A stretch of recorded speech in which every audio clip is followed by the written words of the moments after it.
सपा प्रमुख अखिलेश यादव ने इटावा में प्रेस कॉन्फ्रेंस करते हुए बीजेपी सरकार पर जमकर हमला बोला। उन्होंने सरकार पर भेदभाव, अन्याय और झूठे मुकदमे लगाने का आरोप लगाया। अखिलेश ने कहा कि सरकार सच्चाई को दबाने की कोशिश कर रही है और अब उसका समय खत्म हो रहा है, क्योंकि उसके पास अब लगभग 400 दिन ही बाकी हैं। इसके साथ ही अखिलेश यादव ने ईवीएम के मुद्दे पर भी बीजेपी को निशाने पर लिया। उन्होंने साफ शब्दों में कहा कि ईवीएम को हटा देना चाहिए, क्योंकि इससे चुनावों में धांधली होती है और अब तो धांधली करने वालों की पोल भी खुलने लगी है। इसका मतलब ये है ईवीएम अब हट जानी चाहिए, ईवीएम अब हट जानी चाहिए।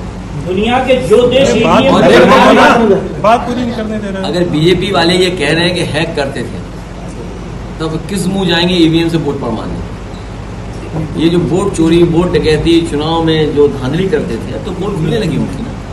अच्छा, उनके ही लोग पोल खोल रहे हैं, तो सच्चाई तो वो जानते ही है इस बात की। इसके साथ ही अखिलेश ने भारत अमेरिका के संबंधों पर भी चिंता जताई। उन्होंने कहा कि अमेरिका जैसे देश से हमारे संबंध और अच्छे होने चाहिए थे, लेकिन बिगड़ते जा रहे हैं। टैरिफ लगा दिया गया, लगता है भारतीय जनता पार्टी के मुंह पर टैरिफ लगा हुआ है।